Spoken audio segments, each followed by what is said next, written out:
Hi மக்களே, வணக்கம். இது கோதுமை மாவு. இதில் முறுக்கு எப்படி செய்யலான்னு பார்ப்போம். இப்போ நான் இட்லி சட்டியில் ஆவியில் வேக வச்சுருக்கேன். ஒரு 10 நிமிஷம் வேகட்டும். 10 நிமிஷம் ஆயிடுச்சு. இப்போ முறுக்கு மாவு வெந்துருச்சு. நான் கொஞ்சம் லேட்டாக தான் திறக்கிறேன். பாருங்கள், இப்படி இருக்கும். நம்ம இப்படி தூள் பண்ணிக்கலாம். கையாலே உதுத்து விட்ட உடனே இந்த மாதிரி இருக்குங்க. இப்போ மிக்சியில் போட்டு நம்ம நைஸாக பொடி பண்ணிக்கலாம். நான் நல்லா மிக்சியிலே நல்லா பொடி பண்ணிட்டேங்க. பாருங்கள், இப்போ இந்த முறுக்குக்கு என்னெல்லாம் தேவைன்றதை நான் காட்டுறேன். இந்த மாவு ரெடி பண்ணியாச்சு. இப்போது அடுத்து 1 டீஸ்பூன் எள்ளு, கொஞ்சம் பெருங்காயம், கொஞ்சம் கார மிளகாத்தூள், சீரகம், தேவையான அளவு உப்பு. இவ்வளோதான் இதுக்கு தேவையான எண்ணெய். தேவையான எண்ணெய் வந்து காய வச்சு எடுத்துக்கணும். நான் அதை அப்புறம் காட்டுறேன். இப்போ மாவு அளந்துப்போம். கப்பு தான் அளவுக்கு எடுத்துருக்கேன். இதில் வந்து 2 கப்பு மாவு எடுத்துக்கலாம்.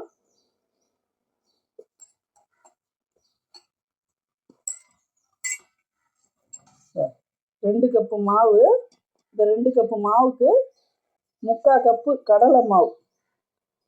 இது வந்து பட்டர் முறுக்காக இருந்தால் தான் நம்ம பொட்டுக்கடலை போடணும். இதுக்கு வந்து கடலை மாவு யூஸ் பண்ணால் தான் முறுக்குக்கு சூப்பராக இருக்கும். 3/4 கப்பு, அதாவது 2 கப்புக்கு 3/4 கப்பு பியூர் கடலை மாவு. இது நல்லா இதை மிக்ஸ் பண்ணிக்கோங்க. முதல்ல போட்டுடலாம். எள்ளு, பெருங்காயம், சீரகம், கார மிளகாத்தூள். காரம் உங்களுக்கு ஜாஸ்தி வேணும்னா ஜாஸ்தி போட்டுக்கலாம். நான் ஒரு 1.5 டீஸ்பூன் அளவு போட்டிருக்கேன். இது வந்து உப்பு. மொத்தம் மாவு இது வந்து பார்த்தீங்கன்னா இந்த 3 கப்பு மாவு வந்து ஒரு 600 கிராம் வரும்.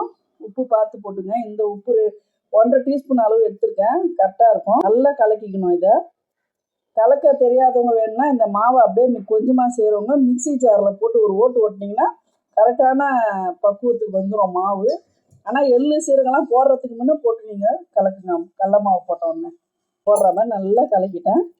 இப்போ இதுக்கு வச்சுருக்கேன் இந்த கிண்ணத்தில் எண்ணெய். இந்த எண்ணெயை வந்து ஊற்றிப்போம். உங்களுக்கு எண்ணெய் வேணாம்னா நெய் கொஞ்சமும் எண்ணெயும் கொஞ்சம் கலந்து மிக்ஸ் பண்ணிக்க. நெய் போட்டிங்கன்னா முறுக்கு அப்படியே உடையும். இது வந்து உடையாது. பட்டர் முறுக்காக இருந்தால் தான் நம்ம நெய் போடணும். இது ஆயில் போட்டாலுமே போதும். நாம் இந்த கரண்டியில் இந்த அளவு மாவுக்கு 3 கரண்டி மாவு எண்ணெய் எடுத்துருக்கேன். நல்லா மிக்ஸ் பண்ணிப்போம். இப்போ கொஞ்சம் மாவு எடுத்துகிட்டு நீங்கள் தண்ணி ஊற்றி பிசைஞ்சிங்கன்னா, தண்ணி ஜாஸ்தி ஆயிடுச்சுன்னா நான் இந்த சொம்பில் ஃபஸ்ட்டு ஒரு அரை சொம்பு ஊற்றுறேன். பிசைஞ்சிட்டு தேவைப்பட்டால் ஊற்றிக்கலாம். இன்னொரு அரை சொம்பு தண்ணி இருக்குது, அதையே ஊற்றிப்போம். கொஞ்சம் நிறுத்திடலாம். இப்போ பிசைவோம். எனக்கு ஒரு 1.5 சொம்பு தண்ணி ஆச்சுங்க மொத்தம்.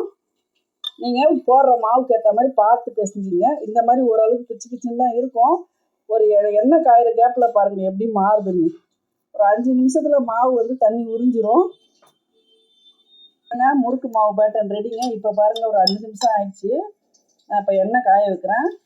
இதான் கரெக்டான பக்குவம். அப்போ தான் நமக்கு பிழியறதுக்கு வரும். கோதுமை எப்படி பிழிய முடியும், இது ஜவு மாதிரி இருக்குமே நினைக்காதீங்க.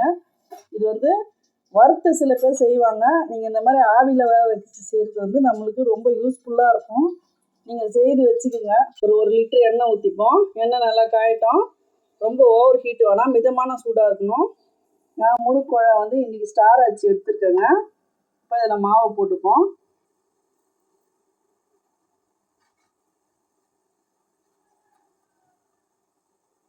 குழலில் போட்டாச்சு.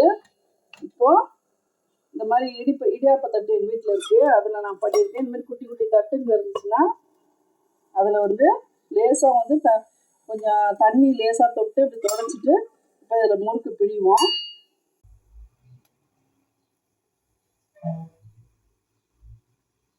அவ்வளோதாங்க. எண்ணெய் நல்லா காஞ்சிச்சுங்க. ஒன்று ஒன்றா எடுத்து போட்டுப்போம்.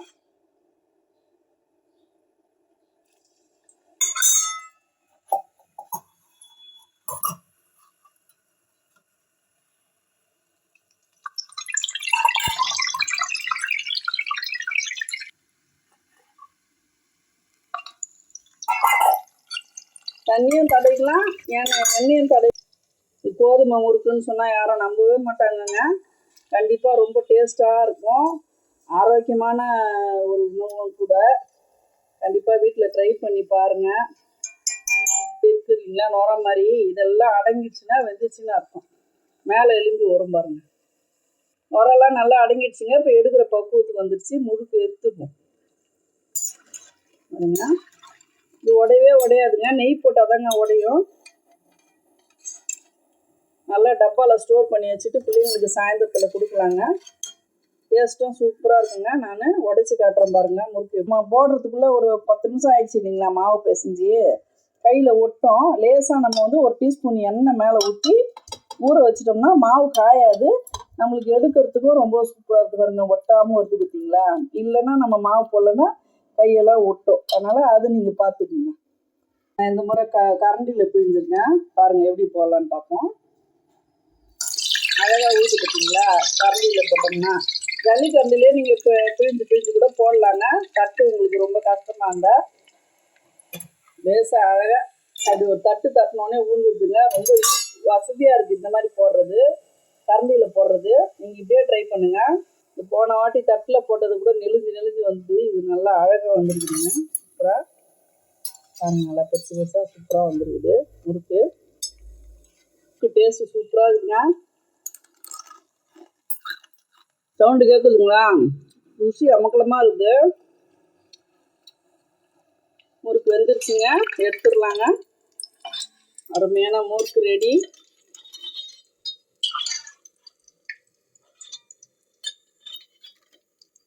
முறுக்கு ரெடிங்க.